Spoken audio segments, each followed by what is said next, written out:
Okay, MK3 Cortina City, and welcome to this little LED light show. We've talked about the fact that we were getting all these LEDs in, and who knows that Pete doesn't like LED car drivers when they dazzle him. And what are we going to go and do? We're not going to dazzle them back. We're not really, but I do have a love and hate relationship with LED lighting. I'm not sure about you. You may recall on some of my videos from over the years that I've fitted on most of the cars now an electronic dimmable rear view mirror to stop these LED dazzlers in the back rear view of the car. So I've retrofitted auto dimming mirrors and made them look quite Cortina-ish. If you go back through the videos, you'll see how we do that. Indeed, there is one spare unit on the bench. I will grab that in a minute and show you how I did that. All to do with today's bright, or badly adjusted at least, lights. Talking of adjustment, indeed in the Cortina workshop manual it does show beam patterns and explains a little bit about setting up your beam pattern. You can see that there. It's just not really helpful for what we want today, but first we're going to start with the existing setup on a Mark III Cortina, okay? At least on GXLs and GTs quad headlamps. So they have a 5 3/4 unit, very similar to this. Alright, that's a Lucas. Now this one's a Lucas 7412. So right hand drive lamp. So the little director of light is facing this side. I think on a left hand drive it would be the opposite way. The reason I mention left and right hand drive is that Tina G is going away and for a long time abroad, and will need left-hand drive units. Only 2 out of the 4, because the other 2 are high beam and they don't count. So I have found a place that makes these copies of Lucas ones. They don't have Lucas written on them, but everything else is the same. Okay, so we're going to use those. But let's just talk about how the car's set up, or how they are from the factory, because Tina G is a little bit different from the factory as we stand today, because of a modification that I like to make. So it's going to take a little bit of explaining, but it won't be too difficult. I'm not going to use a whiteboard. I'm going to use pen and paper. So 4 headlights, I'll draw them out and we'll just tell you how they work. So the inner one's a high beam, the outer a dip, so D for dip. So that's how it's set up. I'm going to have to just wake the screen up, hold on. That's how it's set up. And how they used to do it is, when your driving lights are on, there's a single H1 bulb in each of these. In fact, this is factory. Single H1 in each one. And a H1 bulb looks like this. Here's a H1 bulb. Just a single filament, halogen. Okay, there are different versions of halogen. You can mess with the gases and the tungsten filaments and stuff the way that it's built. But anyway, that's how it would be set up. So when I'm driving along with the high beam off, it's just the outer 2 are on dip. Well, they're just fixed. That's dip. They're just fixed. So the glass pattern is such that inside the unit there's a metal hood, if you will, a shroud, a hood, which stops any light getting up to the top section of the bulb. It's basically making this half lit up, pointing it down and to the left, or I can never work it out which way. I think it's down and to the left, to the roadside. Okay, away from other drivers. So basically, on dip, with this lamp, you aren't dazzling anybody. Okay.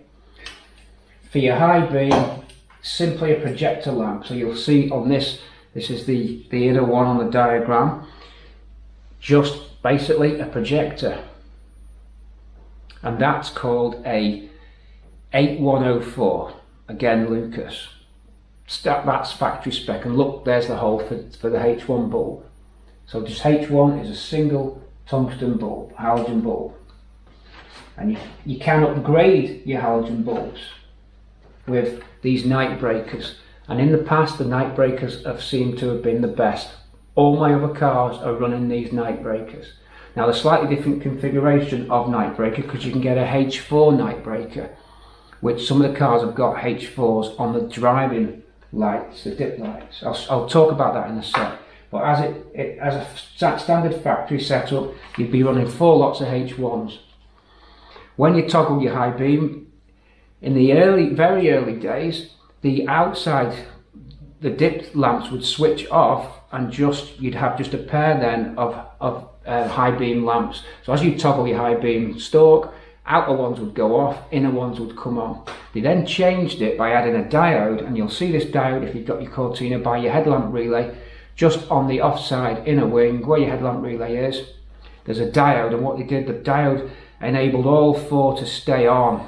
I don't know if it was to do with complaints or what. So then what would happen is I'd toggle my high beam, the high beams would come on, but with the diode addition, the driving dip lamps would stay on. I think that's a better idea. You've got more light, so you've still got light down and to the side, plus your high beam. It seems logical. So all 4 lights are then lit. So that's how it was. So if you were upgrading to LEDs on a standard setup, you would buy 4 of these. In my case, I got these AUXITO ones. I have to wake the screen up again. Sorry about this. I'll have to turn the screen timer off. It's only because I'm looking at a little screen there as I'm filming this to make sure everything's composed. So these packs, we don't know how they're going to perform. So here's a H1, but an LED version. Now it's a minefield, this. It's a total minefield. I just took these on a chance, okay? But it's a minefield. A mosquito just went right past my ear. Whoa! So if you were doing a standard setup, Cortina GT or Cortina GXL, you'd put 4 of these in and see what happens. And that's what we're going to do. Now, I have changed all my cars from this setup. I've kept those driving lamps in the middle, so they haven't changed. But what I've done is, where the dip lamp was a dedicated unit for dip, so single H1 bulb, you can buy a 5 3/4 lamp that allows you to fit a H4 bulb in it. What's a H4 bulb? I hope I've got one here to show you. Yes, I have. Here's a H4. So there's a H4 bulb. So you could then, a H4 bulb is dip, but also has high beam in it. There's a shroud inside there to stop the light when it's on dip, because these are designed to go in a different lens. If you're using a H4 bulb, you wouldn't have the shrouded section inside, because it's contained within this bulb. The reason there's a shrouded section inside this dip lamp is because it's designed for H1 bulb, and it needs to shroud that light from going up.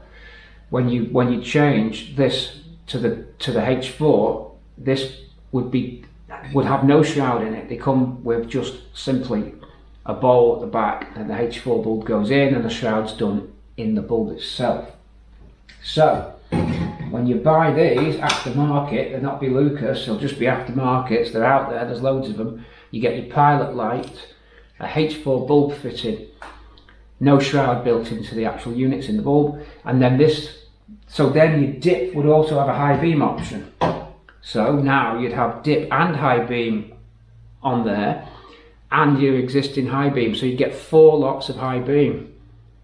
But you wouldn't have an original lamp fitting, that's the only downside. So if you looked at the car at the front, you'd see 2 aftermarket dip units and the original Lucas ones that you'd kept in the middle. But what I did was, I ordered the lamps, I took the glass off a dip unit and put it onto the H4 unit so that it looked like original.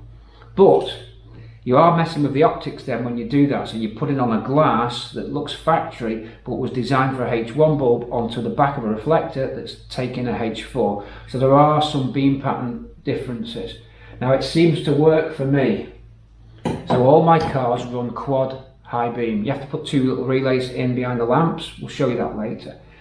So my point of all of this was to tell you that whilst I'm doing these upgrades, I'm having to work out exactly how I'm going to do it on Tina G, because I've got the chance to start from scratch based upon my existing experience with halogens on the fleet as it stands. And Swampy is like daylight.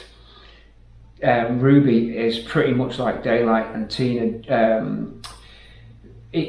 Bramble is like daylight, because they're all running these night breaker lamps, H4s and H1s.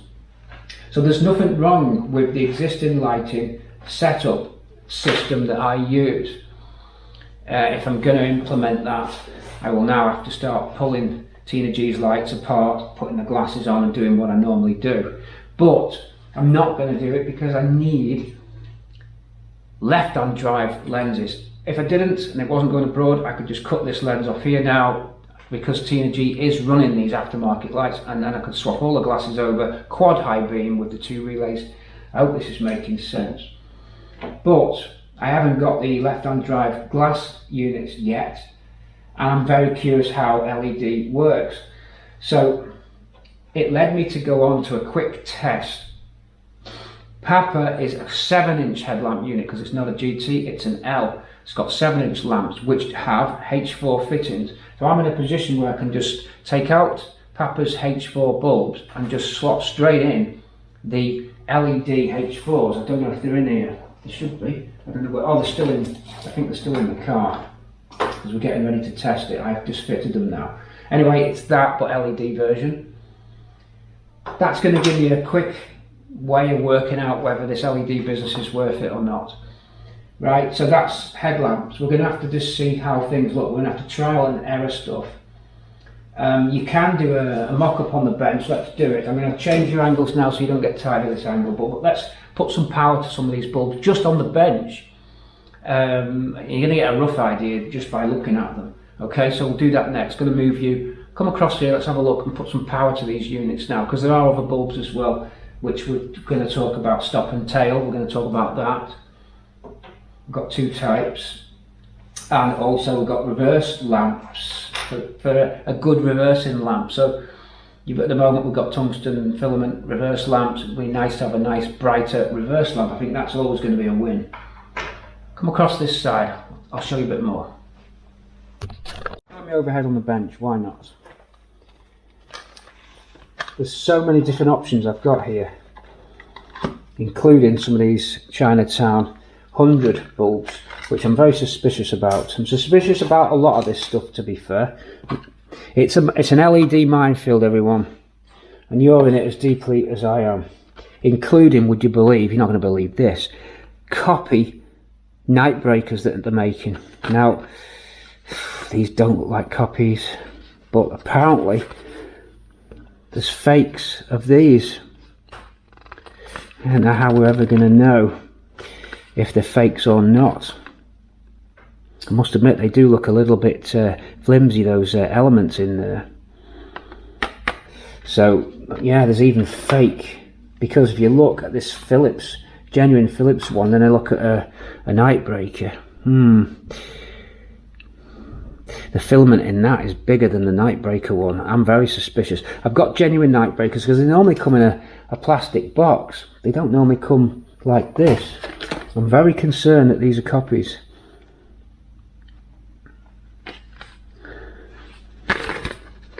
I don't know.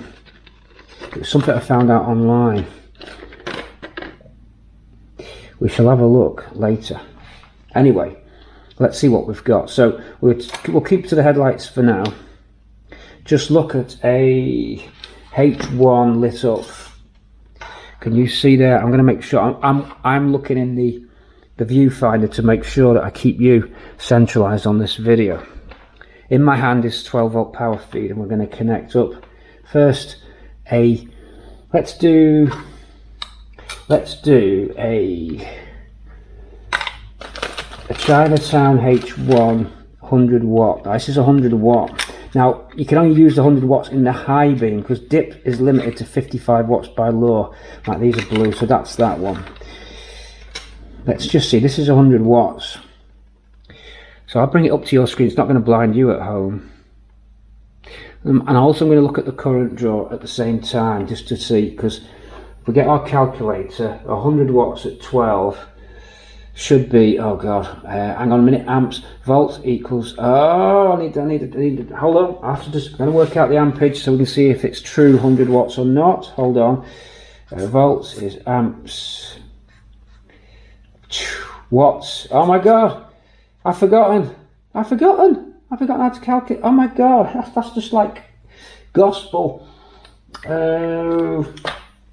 Amps is volts times watts, I think. No, watts is volts times amps.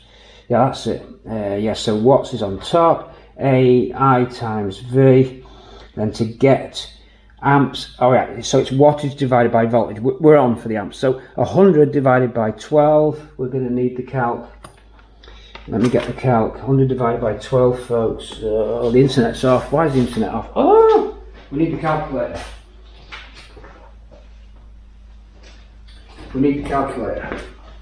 I could measure the current draw through the volt gauge, I suppose. Let's do it that way. Hang on, switch to 10 amps.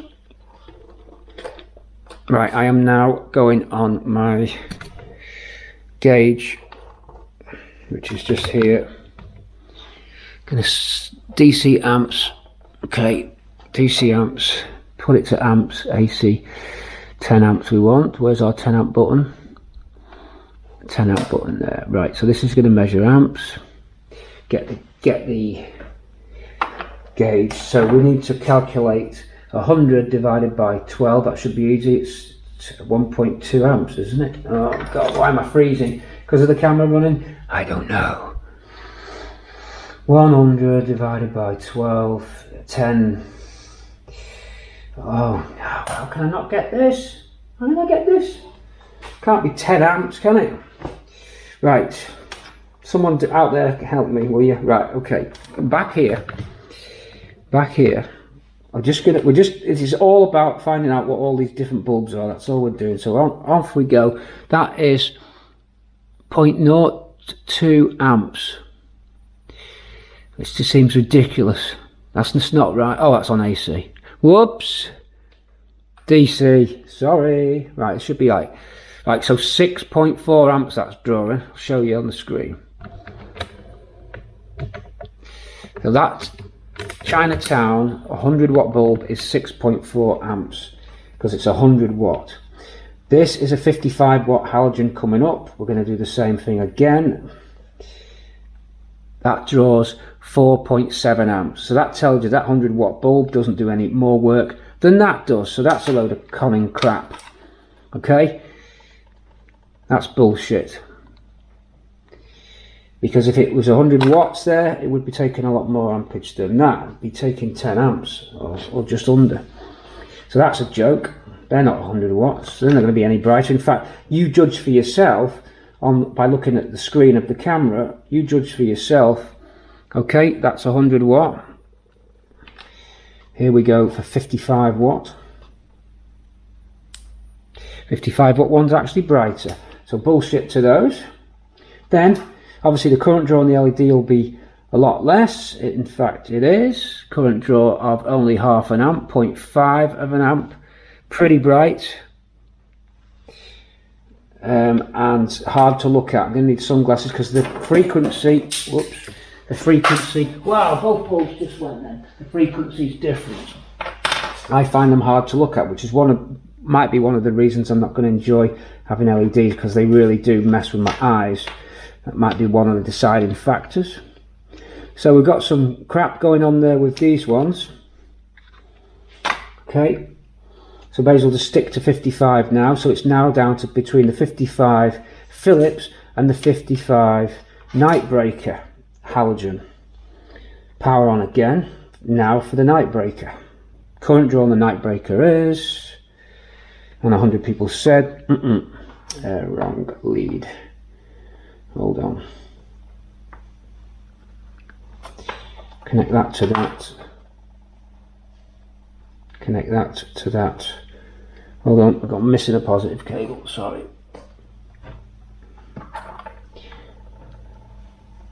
We'll get this in a sec.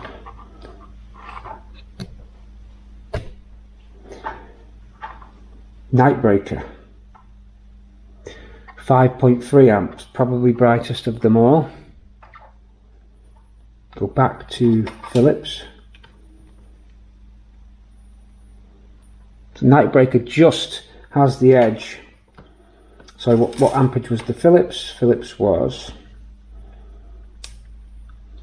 4.7. So night breaker takes the most current as well. So it's doing the most work. Night breaker winning at the moment. LED, unsure. So let's eliminate out the hundreds. We'll stick with what we've got. And we're going to try a H1 in here. Just to see, we don't need to be on current anymore. We've done our current testing.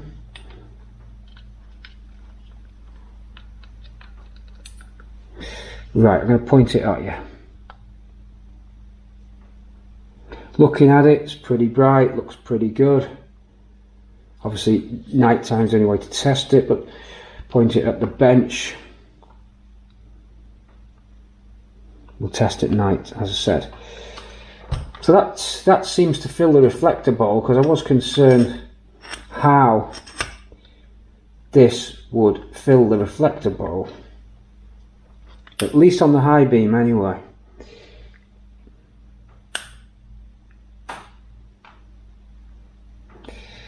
So it has got patches on, because the LED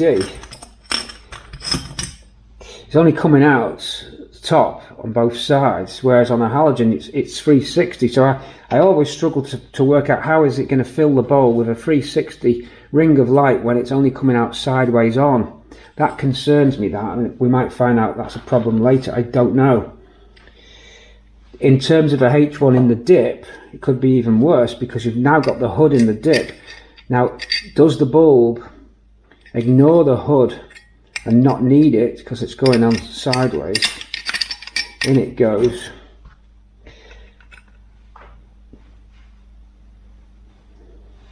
Get the power lead, in it goes. Off it goes. Well, you should see half of a light, sort of. You can just see half of a light. Will this work? I don't know.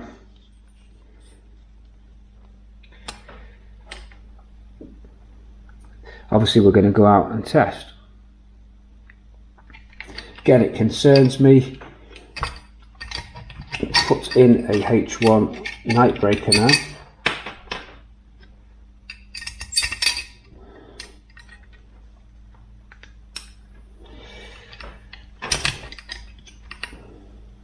I can definitely see a different beam pattern on this.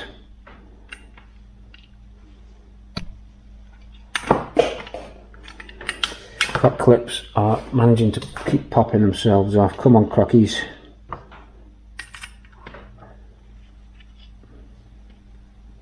To me, that's brighter than the LEDs, and I can see a better beam pattern. So just based on that alone, I predict that the LEDs will not function as I want them to. You might get a crisper white light, but I'm suspect. That's that. While we're on with the bench, we've got a series of, so we'll go back to the main front lights. Let's just get the backlights out of the way. Very important then that we use decent rear tail lights. Standard bulb, stop and tail, they're okay, but they don't cut through the rain. I know about these tail light bulbs because all the cars have got them. A variety of different LED ones that we've tried, and they do cut through the rain. They are a lot brighter, they're fantastic. So stop and tail, a no-brainer, but you've got to get the right stop and tail. Here's these Philips. So this is Philips Red Intense Pro Ultion 6000. Watch this. These aren't in, by the way. It's got a red cap on it, never a good sign. Tail and stop, this is. That's your tail. Looks garbage to me. That looks absolutely atrocious. And there's your stop. That bulb, just looking at it there, does not look good. I'm going to double check that it is a 12 volt, because it looks like it's behaving as though it's 24, although most of them are 12/24, 12 volts. Right, that looks garbage. Here's our our AUXITO LED stop and tail. Red LEDs on this one.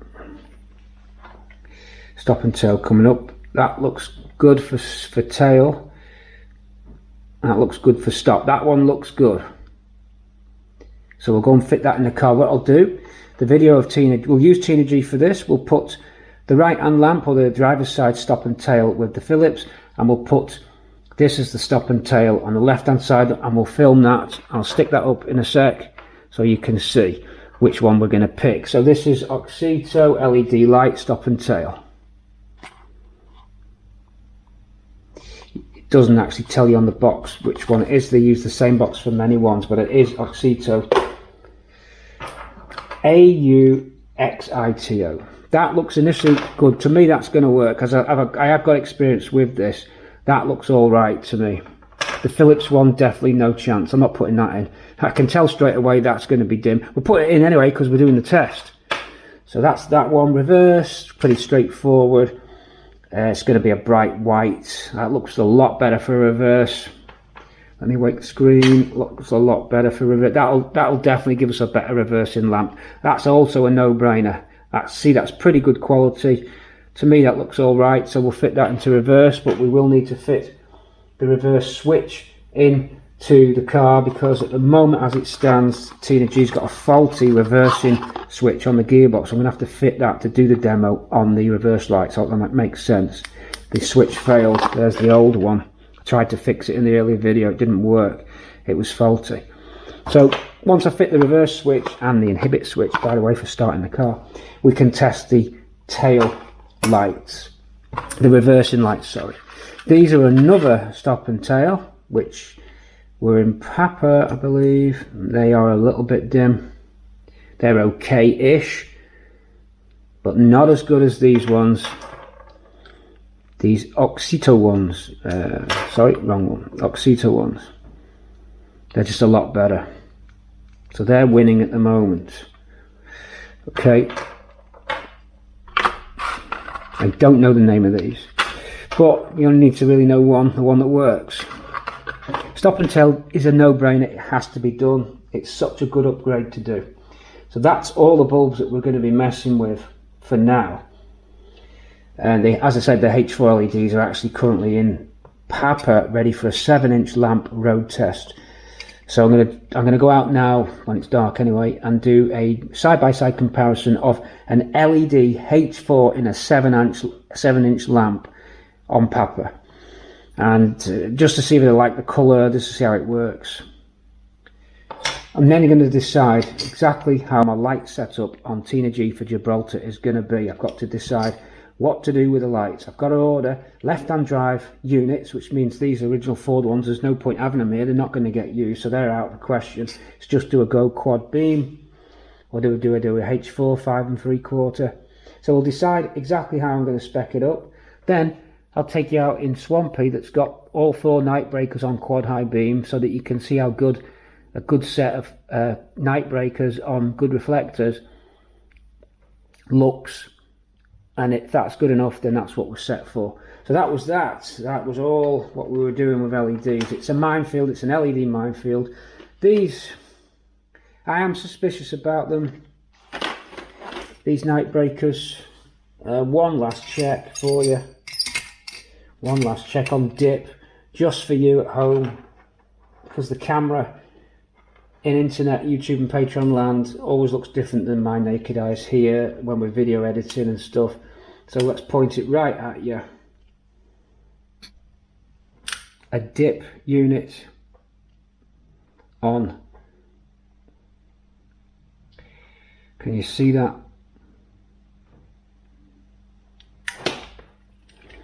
That is a night breaker, a Philips standard.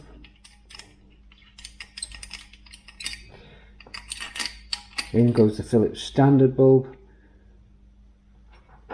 H1. Looks dimmer. It is dimmer. I can tell the night breaker's winning there, just by my naked eye. So if anything we're going to learn out of this, because it is a bit convoluted, is night breakers are pretty good bulbs. I can definitely tell that's cleaner and whiter.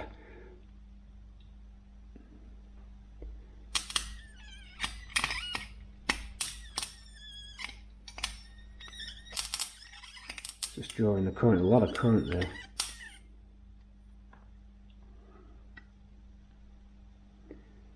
Night breaker.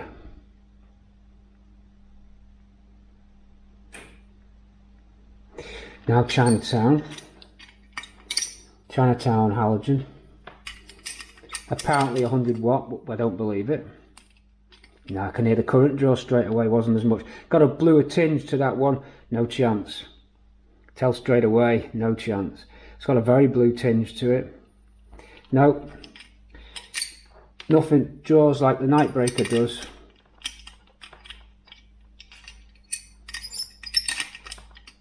It's in.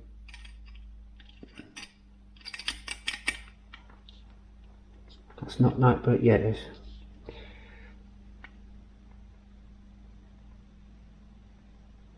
Night breaker.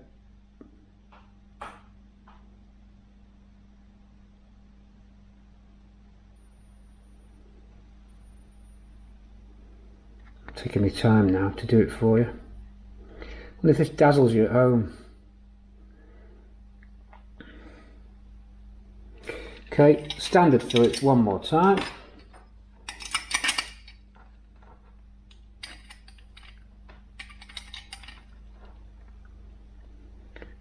Bit more of a milky light. Doesn't bleed the screen as much, so it's night breaker for me. And the LED colour, again, I'll go one more time with the LED. Just it's fresh in your memory, isn't it? If we can find it. Can't find it. Where do things go? Just don't know. Oh, there's another bulb here as well. What's this one? Eurolec. So here's another. This is a Eurolec 55. Let's try that. A Eurolec 55 here. Didn't see that. In the Eurolec goes. Will the Eurolec beat the night breaker? It's all on the bench today. Didn't hear it crackle with that current. No, that's dim. It's all right, but definitely not night breaker territory. The hood actually reflects up, which obviously sends the beam down. So that means that for this to work, the LED would have to point upwards. There's the hood. I could see the hood then when I did it. The body's in the hood. There's our LED. So that means, which it doesn't, it points sideways. So this ain't going to work anyway, because that would need to have the LEDs on top of here so that it could point up into the bowl through the outlet of the shroud. And really it's not half the LED here is not getting used. I can't see how it is. It's blocked. There's a little bit there. It just about gets out, but it's going to miss half its light, that. So how the hell can that work? Let's go and bring you back on. We'll see you in a sec.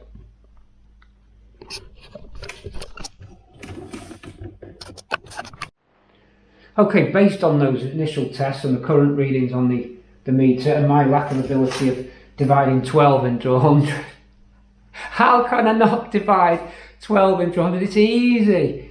Oh God, is it? It's not 12. I think it is 12. It's 12. How can that be 12 amps? How can that bulb be 12 amps? Right, based on that, we got a Chinatown, apparently 100 watt lamps, which we were going to use in just the driving lamps for extra brightness. Right? No, sorry, that's the night breaker. So I'm not using these. They don't draw any more current and they're not any brighter, even though they say 100 watts. Something's not right there. Forget them, they're off the table. Then you go to your good old trusty Philips Common and Garden H1 bulb at 55 watts, well built, looks the part, not bad. Then drawing 5 amps, 4.8 amps. Then you take your night breaker drawing 5.3 amps on 12 volts. This is looks a smaller construction, but this is the brightest one. So that means that in terms of H1 halogens, the Osram's night breakers are doing good. Now here's the problem. Whilst this is quite bright, it's not as bright as the night breaker. On bench, at least, we've not been out on the road. We will have that footage in a sec. I don't understand how you can get the beam pattern correct with this particular design, because the hood inside the dip unit is such that the aperture for the hood is open basically halfway across here, and you get 180 degree of lamp coming out and making a half shape based upon what I can see is the cutout of that hood. Just looking through the glass, I can see how it's designed. When you insert this LED H1 into this housing, if you can get it in, the LEDs don't line up with quite the aperture of the hood, so it's never going to work. The LEDs is firing light into that metal hood inside it. The LEDs need to be in a different position on this bulb. This just isn't going to work. So I don't know, that it could be that these are just for high beam, but even if they're just for high beam, you're still going to get most of the light coming out here left and right of the lamp, because it's not 360, so you're going to get like a half shaped. It's just not going to work. These just weren't designed to have LED bulbs in them. It's a waste of time. It's not a good idea to do, and guess what? I'm not going to do it. And I'm not even going to do it with the LED equivalent of the H4. Don't get me wrong, I'm still going to go out on the road and test it, but I think that the way that they've designed the H4 bulb isn't going to behave properly in an old lamp like this. Now it could be that you could go out to talk to a specialist who does classic car LEDs, and that they'll have designed an LED system taking this into mind, but some of the off-the-shelf ones now, there's so many different car designs of lights that these may well work in different vehicles, but they're not going to work in these type of lights. So forget it, it's out. So don't get LED H1s like this anyway, unless you've spoke to someone. I think that this whole system, if you go in LED, you need to talk to someone who's been through all of this, not me. And I think it's classiccarleds.co.uk, I think, designed them specifically. I'm not going to go there because I'm going to stick with night breakers. Another thing that could happen, I don't know, because LEDs are so responsive to voltage, is that if you're cranking your car, it could be that your lights are going to flicker because there's no lag time. On a halogen, there's lag time. They dim down, they dim up. On LED, you're going to get like a strobe effect. Also, the other potential problem is, if you're sensitive to LED lights like I am, they soon start burning my retinas. So you might think, why the hell am I doing this in the first place? Well, it's driven by curiosity, and it could have worked, okay? The idea being I'm going to such a remote location where there's not a lot of lighting that I wanted those lights on Tina G for this project to be the best. I do believe I can do that with Nightbreaker. So the harshness on the eyes could reflect off road signs and bounce back at you. Who knows how this is going to work? So to conclude, for front lights, I'm now going to eliminate LED totally, and I'm just going to go for Nightbreaker. All I have to decide what to do now is, does my quad beam system actually give us more light than just the inner two when they're lit up with the dip on, or can you not tell? If you can't tell, I'll go for 4 lots of H1.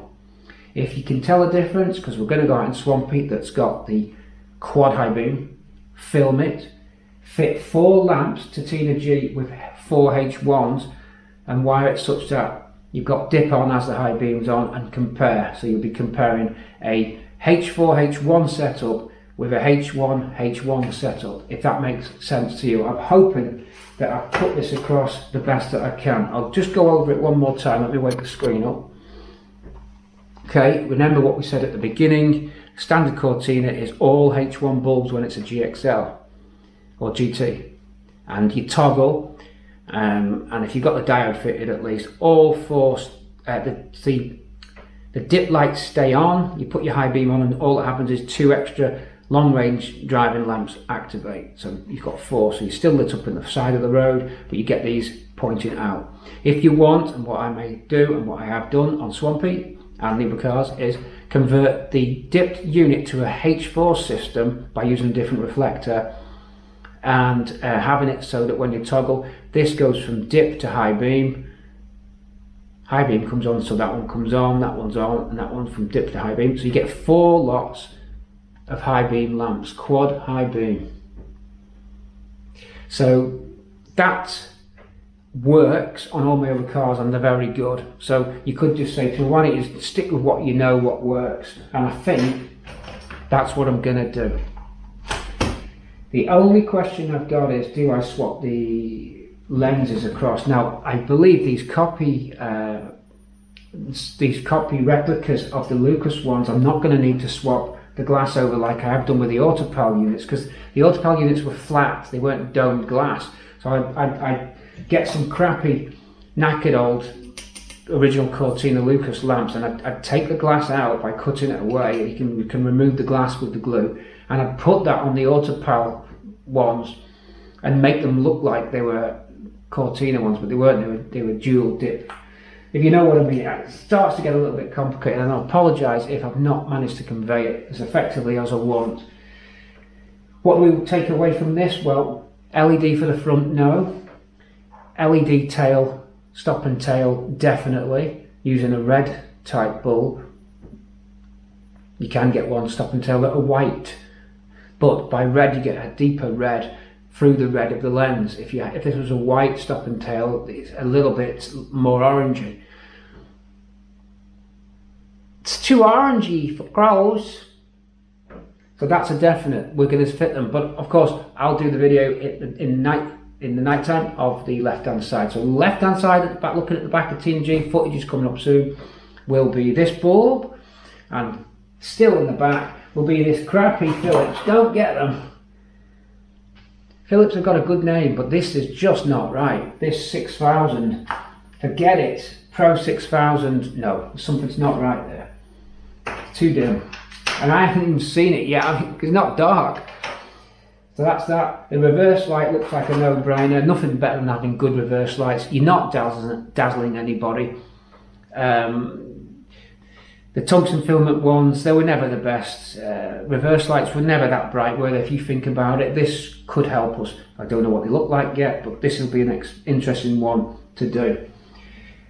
Going on to dashboard panel illumination next. I'll be right back. Okay, for lighting up your dashboard, these I found are the best. And I went through a lot. Don't get Chinatown dashboard lights like this. Coming up now is Chinatown. These are rubbish, absolute garbage. They will last you about 5 minutes, right? And they will start flickering, your dash will look rubbish. These are just garbage. These are just your normal, you see them on eBay, no particular name to them. You've got your chip on board lamps there, they look all great. And they last about 5 minutes. Let me just put one in. They're terrible. I've done it. Been there and done this. In the early days. Sorry for turning my back to you, by the way, there. Pete's been and done this for you, so you don't have to. They look alright, but they're garbage.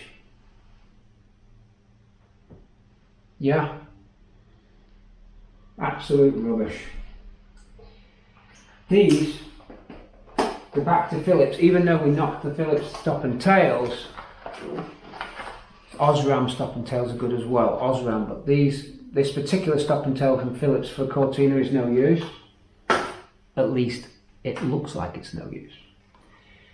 These, I've got them running in Bramble. They're absolutely incredibly good. They match the warmth of a normal bulb. It's 4000 Kelvin on these. These are really good. I'm getting more of these because I'm slowly upgrading all the cars to these. It's a beautiful little bulb,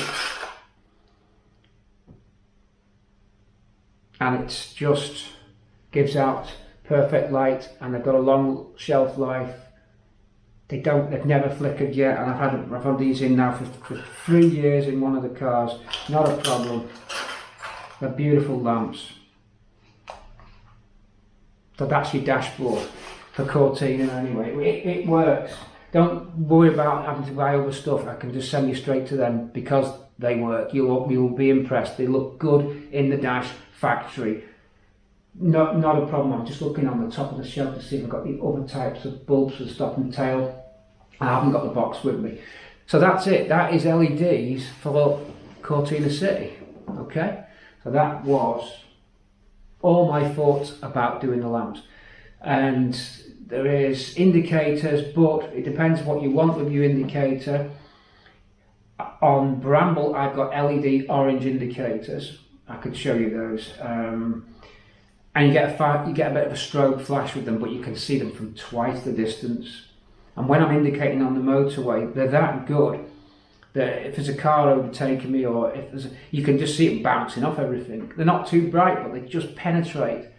But you don't get that attack and decay setup. You know, it's off on, whereas incandescent, you get a slowdown. It looks more factory, but not as bright. That's up to you. And of course, if you do use LED indicators, you've got to put a load resistor on to simulate the current draw, because the bimetallic flasher unit that you'll have requires a current draw to heat the bimetallic strip to create the pulse. You could fit an electronic flasher if you wanted, though. That's easily done. They're about £14 to change it to an electronic flasher, which is basically solid state and will flash regardless. Downside of that, if you've got an indicator bulb out, you won't hear that fast flash. I don't think they do one that's current sensitive. They might have done now. It's a good idea to do one. If they don't, to have a solid state flasher that can detect the current draw, flash faster if it's whatever it is on LED ×2 going down to 1, plus your telltale on your dashboard. So that's that. So indicators, not as important. To be fair though, with Bramble, with the LED indicators on Bramble, when I was on the motorway, I broke down in Bramble once when I dumped all my oil because a cooler pipe came off, the auto box cooler pipe came off. Put the hazards on. I had to go for walkies to get some fluid. I was told not to, but I hiked over the fence and went across a field because the recovery people, they didn't want to know about me, just left me there. Anyway, I left the hazards on. Of course, much longer, less drain on the battery. So you could have your hazards on for triple, quadruple the time you could have incandescent one. Do you remember the old days? You know, you see a lot more breakdowns in the 70s. Cars seem to break down more then. Although some would argue with me, today's modern cars, once they go, they go. But there was a lot of breakdowns, and I remember seeing hazard lights on many times.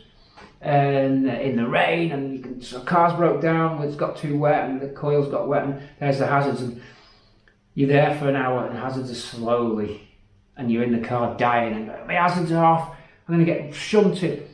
You know, with the LEDs, you just bang, bang, bang, and them LEDs can be seen for twice the distance. I've looked into it, especially when it's raining, and the LED indicators just blast through, and so for safety, they're a lot better. For originality, perhaps not as much, but for safety, you can see your hazards are on, which is a great thing. So because Bramble was set for long distance, I thought, well, the further away from home I go, the more miles I do in consecutive days, higher the chance something could go wrong. Nothing did, although the gearbox cooler pipe did break. That wasn't on a long distance trip though. But anyway, the point I'm making is when you're on the motorway, you've got LED indicators, you can see them a lot further away, especially if it's raining, and it doesn't drain your battery as quick. That's an advantage. You need to change your flasher unit, of course. So that's LED indicators, reverse, stop and tail. Number plate bulbs are worth doing as well. Now, number plate bulbs are the same range of these extreme Ultion. It's just that they've got a bayonet fitting at the bottom, so that you do that. They do them in the same, and they look good on your number plate. Do like the well lit number plate. I don't know about you. I think it makes the car look crisp. Doesn't draw from the originality too much because they're brighter, but in the 4000 Kelvin range, you can't tell you fitted. It just looks like a really good bulb there on your registration plate lamp. And the funny thing is, all your bumpers are pre-drilled to take 2 lamps. The Cortina came out of the factory with a single lamp in the middle, which I always thought looked odd. Yet they had 3 sets of holes, a set in the middle for the single unit, and a set drilled on left and right of it. So I just get an extra one and use the outside 2 sets of holes and have twin registration plate lamps. I think it looks better, and I've always put LEDs in them because I think they look better. Okay, one point to note with LEDs is they do require the sockets and the bulb on any external fitting, indicators, number plate lamps, etc., to be really clean, and you need to put a little bit of WD there and not let them get corroded, because a filament bulb will get you out of trouble sometimes if the contacts are dirty, because the current draw kind of makes it arc and it'll try and pull the current through. An LED will just switch off, it won't try and draw current and break through the corrosion. So you've got to make sure if you are doing LEDs that all the sockets on any external lighting are really clean, otherwise you can have problems. LEDs just need really good electrical contact to work. So I've got a little bit of dielectric grease in quite a lot of mine. I've never had any go out.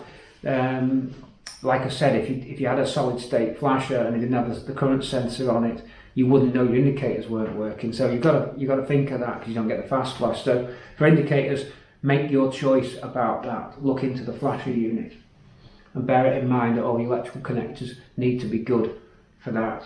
But for sure, them stopping tails and your reg plate lights at the back make a really great improvement, and you'll see that hopefully on this side-by-side comparison that we do. If I get a chance, what I'll do, I'll just nip into the garage when it's dark and flick the side lights on the rest of the fleet for you to have a look at.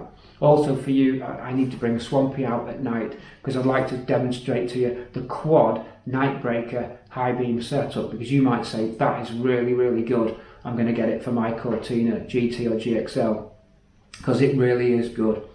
It's good on all my cars, but Swampy seems to have the edge for some reason, and I'm still looking into it. It's funny because whilst whilst Bramble and Ruby and Swampy all have quad headlights and all have Osram night breakers and all have the dual, the quad high beam and the same lamp setup. It's funny because Swampy's lamps are just a little bit brighter. It could be something to do with the wiring harness.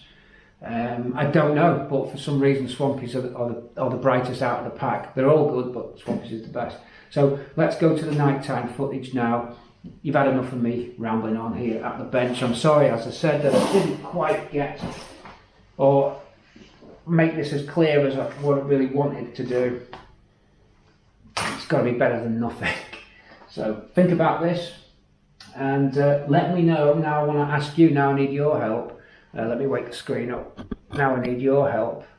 How the hell did you ever expect that to work? What's the principle of operation here? Because it's sending the light out sideways when the hood is over here and it's hitting dead end slots in the hood aperture's at the top. There's no LED at the top, so how's the light going to go? How's that ever going to work? And I have looked at other ones online. Okay, I've got the computer there and I've looked at other ones online and they've got them at the side. I haven't seen any yet that are 360 out. I don't know how they do it. You'd think that it'd like have a mirror or something here that it could fire it and sort of point it around. That's just, I cannot see how that can work. Now you could twist it round and not fit it in that position, and maybe, I mean, it hasn't got a dimple on it. Is it that they want you to twist this to suit? Let's have a look if that works before we go. Where's the dip unit? Here's the dip unit. Is that what they want you to do? I don't know. No, you can't. No, because it's slotted. You can't twist it. It's slotted. There is no twist. There's no chubby checker on this. This ain't happening. It's just not quite right. It's just you don't fire light into a dead end. Even if you wanted to refract a bit off it, that's not even got reflective material in, you're just going to lose efficiency straight away. Plus, even if I did spin that round, half the LEDs wouldn't have got used in the dip one anyway, because they're hitting that shroud. And the shroud isn't designed really to reflect the light back as such, it's basically a matte finish inside there. So I cannot see how that can work. So it's not really even worth trying it out, because we just know what the answer is going to be. The only reason that you would try this out is to see how shit it is. Because it ain't going to work. And I haven't seen it, I've only seen it here. You know, I mean, I could point it, yeah, I'll tell you what I'll do. I'll point it at the garage door, turn these lights off, just to give us an idea, in case I never take these out on the road. You will be seeing some LED footage, don't get me wrong, I won't take that away from you. The footage that I'll show you, I'll put the camera on the bonnet of Papa, because it's a H4, it's an easy job to do, and shove H4 LED bulbs into a 7-inch lamp on Papa, and we'll go out and see what happens, okay? Something's going to go wrong, because I just cannot see it. Point this at my garage door, I'll be right back. Right, you're staring at a blank wall. I'm going to put in a night breaker into the dipped 5 3/4 unit. Night breaker on dip, coming up, slotting in the bulb, into the dimple, connecting up the power feed now, pointing it at a garage door. It's not quite darkness. Okay, here we go.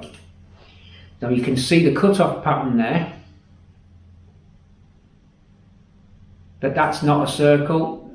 So I'm on the middle line of the garage now. So that's what you wouldn't want into the driver's eyes. If you pretend the driver's up here, you'd be here, it's pointing down at the road. So that is night breaker on a Lucas 7412 dipped unit. Looks okay. Just out of curiosity, before we go LED, let's do Chinatown. I'm going to do a great deal in China.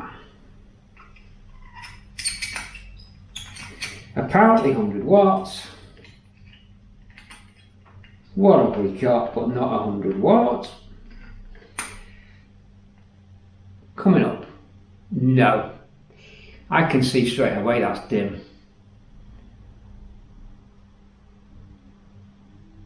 Okay. So Chinatown 100 watt, forget it. You're absolutely tripping. What a joke.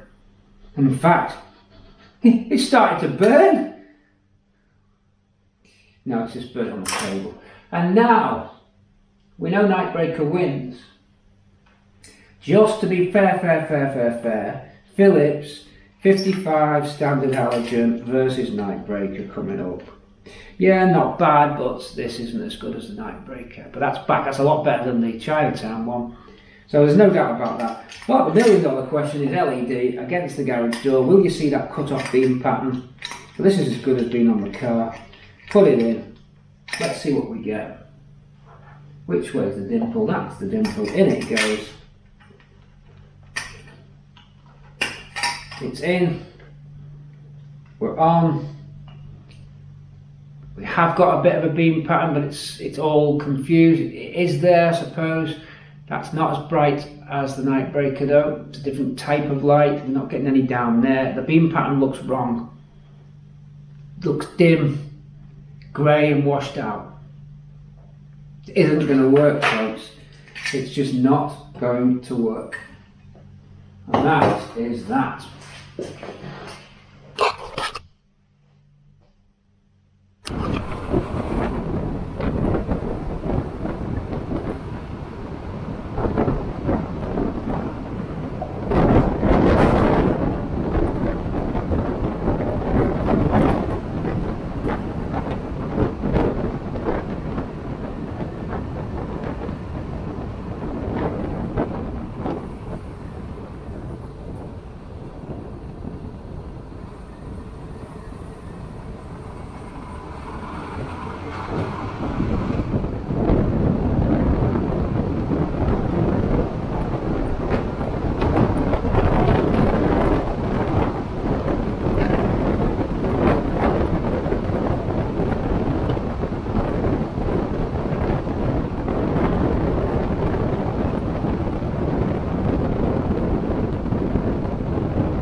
Well, I'm just back from prop shaft testing, and it's fine. It's really good, but it happened to get a bit dark, and I've still got the LED lights in Tina G. Not took them out yet. And do you know what? An update just before the LED video closes. I'm actually having second thoughts. Because I did country lane testing, there wasn't much sort of road furniture and things, but I've just come back down our coastal road, which has got some great cat's eyes, which we're going to be getting a lot of long open roads with those on where we're going, and it lights them up like miles ahead. So I'm having second thoughts. So what I'm going to do, we've got an inner beam that's faulty. It's a relay, so we've only got one high beam on the inners. I'm going to fix that fault, put the other AUXITO H1 LED in there, and go back out and do a test. Now I know the previous clips show these bulbs in the 7-inch lamps not looking great, but in here they're actually okay. I actually think that there's a fault on. I actually think that the Papa's test of the H4s is an unfair test. I think this is a fairer test, so it would be ridiculous for me to do this video and not do this. You'd probably curse me, but looking from here there and standing this far back, looks quite nice and bright. It actually seems to be filling the bowl now. I could have been completely wrong. I'm actually beginning to take to these. What do you reckon? What do you reckon?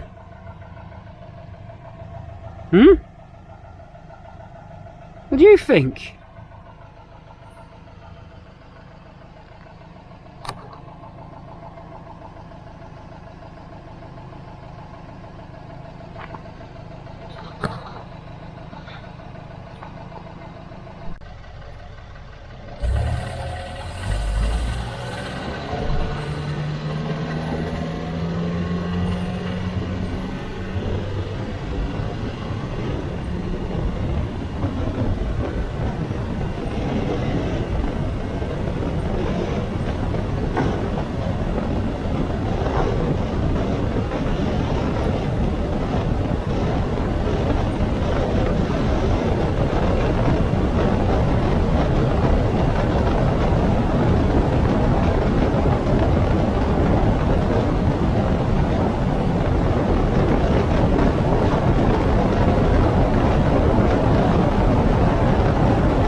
Yeah, definitely having second thoughts.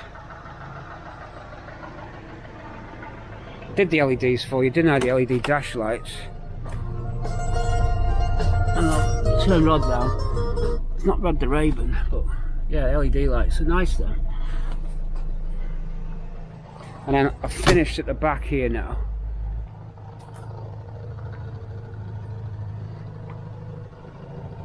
So we've got both those AUXITO stop and tails in. So the red plate lights are homemade ones, by the way. So yeah, I don't know. We need to go out and film that, really. Let's go and do it. First we'll fix that faulty H1.